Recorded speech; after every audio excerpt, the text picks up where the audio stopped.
తాకట్లో ఉన్న మీ బంగారాన్ని విడిపించి ఆ రోజు ఆన్లైన్ రేటుకి కొంటాం. Sharma gold company. నమస్కారం, వెల్కమ్ టు సుమన్ టీవీ. నేను గీతాంజలి. ప్రస్తుతం మనతో పాటు ప్రముఖ ఆధ్యాత్మికవేత్త వైవిఎస్ఎస్ గిరిరావు గారు ఉన్నారు. వారితో మాట్లాడదాం. గురుగారు నమస్కారం అండి. నమస్తే అమ్మా. ఎన్నో ఆర్థిక సమస్యలు, ఆర్థిక ఇబ్బందులు లేని వారు ఎవరు?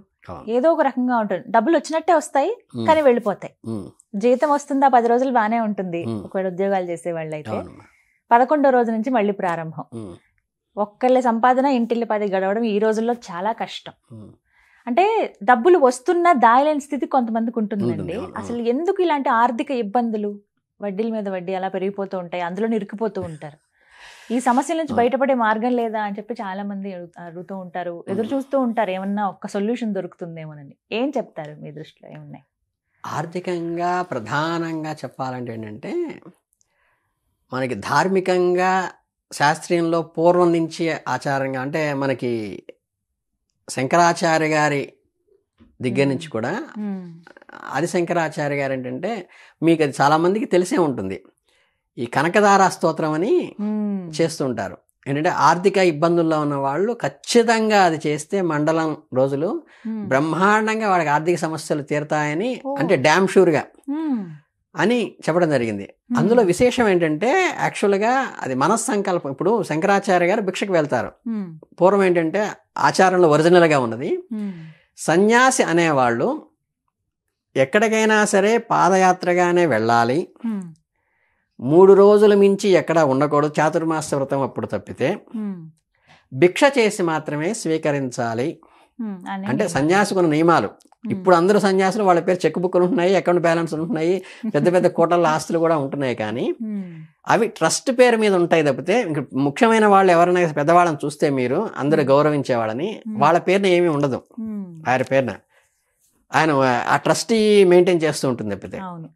యాక్చువల్గా అది అందుకని ఏంటంటే శంకరాచార్య గారు ఏంటంటే రోజు భిక్ష చేసి, ఆ భిక్షలో వచ్చినటువంటి ధాన్యాన్ని, ఏ ధాన్యం వస్తే అది, సీరియల్స్, పల్సెస్ అని ఉంటాయి. పల్సెస్ అంటే పప్పు దినుసులు, సీరియల్స్ అంటే రాగులు, మనకి బియ్యము, ప్యాడీ, ఇవన్నీ కలిపి సీరియల్స్ అంటారు, ఆహార ధాన్యాలు అంటారు.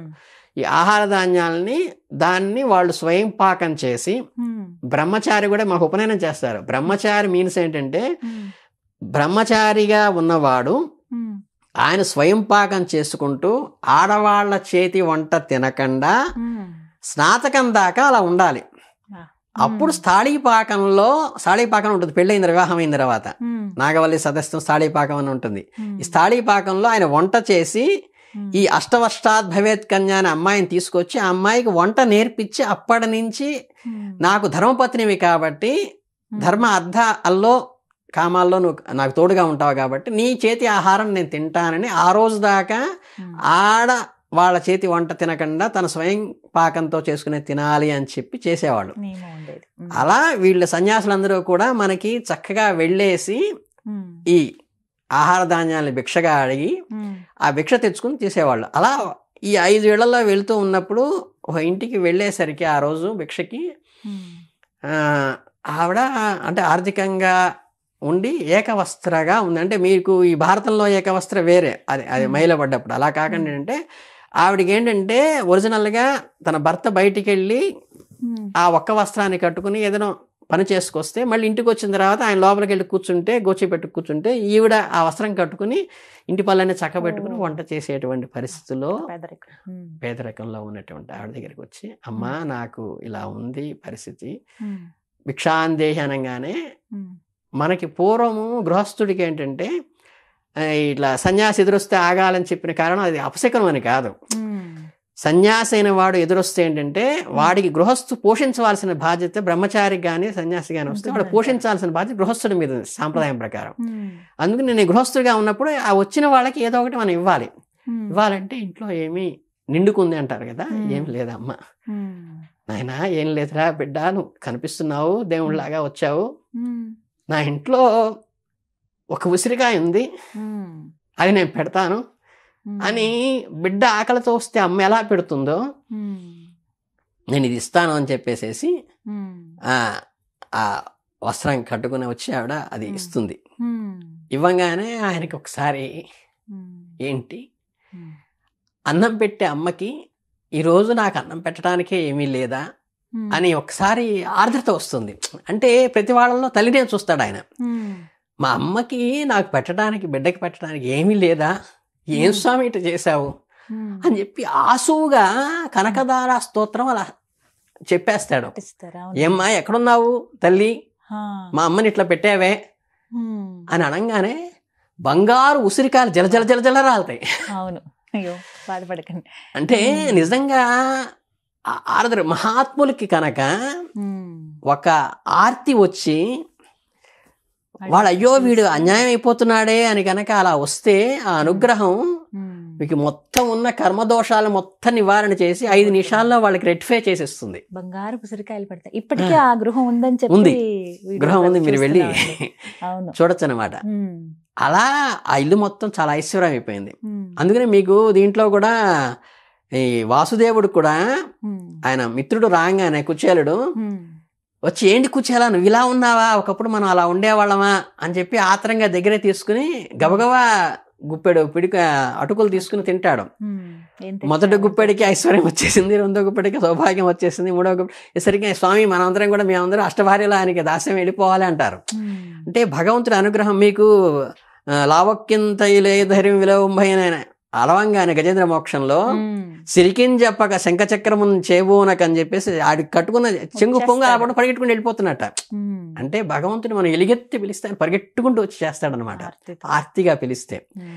అందుకుని ఏంటంటే మనం ఆ కనకదార స్తోత్రం అంత ఆర్తితో ఆయన చేశాడు, ఆయనకి ఎమోషన్లో చేశాడు. శంకరాచార్యుల వారే ఎమోషనల్, అంటే మామూలుగా అంటే సన్యాసాశ్రమం చేసినప్పుడు స్థితప్రజ్ఞంగా ఉండి తనకి ఇష్టాయిష్టాలు లేకుండా, తనకి ఏ కోరికలు లేకుండా, వాడు బతికేది మొత్తం ప్రపంచం కోసం, ప్రజల కోసమే తప్పితే నాకు ఇల్లు కావాలి కానీ, తనకు వాకిలి కావాలని కానీ, తనకు కష్టం అని కానీ, సుఖం అని కానీ, ఈరోజు తిండి ఉందని కానీ, లేదని కానీ, తనకి తిండి లేదని బాధపడలే. అక్కడ అమ్మకి బిడ్డకి పెట్టడానికి అమ్మ చేతిలో ఏమీ లేదా, ఉసిరికాయ ఇచ్చావా తల్లి జగన్మాత ఎక్కడున్నావు నువ్వు అని. ఇప్పుడు ఎవడబ్బా సొమ్మ అని నీవి ఇలా కొలుగుతుంటివి రామచంద్ర అని రామదాస్ పాడాడంటే అది ఒక రకమైన అఫెక్షన్ వాళ్ళ మీద మనకున్నటువంటి ఆ భగవంతుడితో, అమ్మతో ఎలా పోట్లాడతామో, తండ్రితో ఎలా పోట్లాడతామో అలుగుతాం చూసారా, అంత చనువు అనమాట ఆ స్థితికి వెళ్ళినప్పుడు. అందుకని ఏంటంటే ఆర్తితో అమ్మ గురించి ఆవేదన పడంగానే కనకధార కురిసింది. అందువల్ల ఏంటంటే అది ఎందుకు శ్రేష్టమైంది అంటే ఆయన అంత ఎమోషన్లో చెప్పాడు కాబట్టి. అది చదివితే ఒక 40 రోజులు కనుక చక్కగా చదివితే మీకు చిన్న చిన్న దోషాల వల్ల వచ్చిన ఆర్థిక ఇబ్బందులన్నీ కూడా, అంటే మీకు అప్పిచ్చుంటారు ఎవరికో ఎప్పుడో 3 సంవత్సరాలు తిప్పుతూ ఉంటాడు మిమ్మల్ని. ఆ తిప్పుతూ ఉన్న వాళ్ళు కూడా వాడికి ఏం తొలుస్తుందో మనసులో అర్థం కాదు. ఏమోనండి గిరి గారు చాలా ఇబ్బంది పెట్టాను మిమ్మల్ని ఎన్నాళ్ళు, మీరు కూడా నన్ను గట్టిగా అడగలేదు, నాకెందుకని మొత్తం అమౌంట్ సహా తీసుకొచ్చి ఇచ్చేస్తారు, ఇక ఆ రోజు నాకు ఆదుకున్నారు అని. అంటే ఏంటంటే అంత పవర్ఫుల్గా పనిచేస్తుంది. అందుకని ఏంటంటే కనకదార స్తోత్రానికి మించింది ఆర్థిక ఇబ్బంది అంటే లక్ష్మీ పూజ చేయొచ్చు. అలాగే మీకు చాలా మంది విశ్వసహస్రనామం కూడా చేస్తుంటారు. విశ్వసహస్రనామంలో కూడా మనకి ధనేశ్వర అని ఉంది. అంటే ఈ ఆర్థిక ఇబ్బంది నుంచి బయటపడటానికి వసుధప్రద అని ఉంది. ఇలాంటివన్నీ గణేశ్వర అని ఉంది. ఇవన్నీ కూడా ఏంటంటే ఆర్థిక లోపాల నుంచి మనకి బయటికి వేసి దాన్ని సంపుటీకరణ చేసుకోవచ్చు. అలాగే లక్ష్మీ పూజ చేసుకోవచ్చు చాలామంది అమ్మవారికి. అందులో కూర్చున్న లక్ష్మి నుంచున్న లక్ష్మి అంటారు, కానీ మనకి ఏ లక్ష్మి అయినా సరే చక్కగా పద్మాసనం వేసి కూర్చుని పద్మంలో ఉన్నది అటు ఇటు మనకి గజేంద్రుడిని ఉన్నటువంటిది పెట్టుకుని చేస్తే మంచిది అంటారు. కానీ మీకు అన్నిటికంటే కూడా ప్రశస్తమైనది కనకదార చేస్తే ఇంకా రోజుల పాటు గురువుగారు మండలం చాలమ్మ. దేనికైనా సరే మనకి ఆ ధార్మికంలో ఉన్నది మండలమే చెప్పారు. చాలా మందికి ఇప్పుడు అలవాటు ఉంటుంది, రోజు ఉదయాన్నే లేచి వింటారు. ముందు మనకి బంగారు తల్లి మాతృమూర్తి ఎక్కడ ఉంది కదా, ఎంఎస్ సుబ్బలక్ష్మి గారు ఉన్నారు. మనకి విశ్వసహస్రనామం కానీ కనకదార స్తోత్రం కానీ ఏది చదివినా సరే ఘంటసాల భగవద్గీత ఎట్లాగో అట్లా చక్కగా మీరు ఎంత ప్లెజెంట్గా ఉంటుందంటే జస్ట్ ఉదయాన్నే లేచి స్నానం చేసుకుని మీరు చక్కగా వంట చేసుకుంటాను, లేకపోతే దేవుడు సామాను సర్దుతూను అక్కడ క్లీన్ చేస్తూను శుభ్రంగా పక్కన పెట్టుకున్నా కానీ మీకు ఒక ప్లెజెంట్గా ఉంటుంది. మీకు ఎందుకు అన్నమయ్య పాటలు వినండి, ఇప్పటికీ ఆఖరికి అన్నమయ్య సినిమాలో పాటలు వినండి, ఒక ప్లెజెంట్ మైండ్ వెళ్ళిపోతాం. అవి దైవ మంత్రాలు ఏంటంటే కూడా ఆ ప్లెజెన్స్ మీ కనీసం ఏ మాత్రం సంస్కారం ఉన్న వాడికైనా సరే ఆ ఎమోషన్ అనేది కనెక్ట్ అయిపోతాం. మన ఆ స్తోత్రం పెట్టుకుని వింటూ ఉంటే ఒక ప్లెజెంట్ మైండ్ వాతావరణం వస్తుంది. ఇక అలా కనీసం శంకర వినడం అలవాటు భగవత్పాదుల యొక్క అనుగ్రహం మన ఇద్దరి మీద కలగాలని, ఎందుకంటే ఆయన ఎమోషన్ వచ్చింది ఆయన గురించి Emotional అయిపోయారు. తలుచుకుంటుంటే. అవునవును. అందుకని ఇంత చిన్న వయసులో అంతా 34 ఏళ్ళు 36 ఏళ్ల వయసు ఆయన 32 ఏళ్ళే. లేచి మొత్తం అన్ని పీఠాలని కూడా తన వాదనతో గెలిచి బ్రహ్మాండంగా చేసి ఈ రోజుకి ఇన్ని వేల ఇప్పటికన్నా ఎక్కువ ఉండేది అప్పుడు, ఇంకా చాలా ఎన్నో తలుచుకుంటున్నామంటే ఇతరితర మతాలు. ఆయన అనుగ్రహం మీ ప్రేక్షకులందరికీ కూడా ఈ రోజు కలిగింది. ధన్యవాదాలు గురుగారు. కనుక ఏంటంటే ఖచ్చితంగా అందరూ ఆర్థిక ఇబ్బంది నుంచి బయటపడాలంటే కనకధార స్తోత్రం చేసుకోండి. చాలా అద్భుతమైన మంత్రం అది. సంతోషం గురుగారు. చాలా నమస్తే. సంతోషం.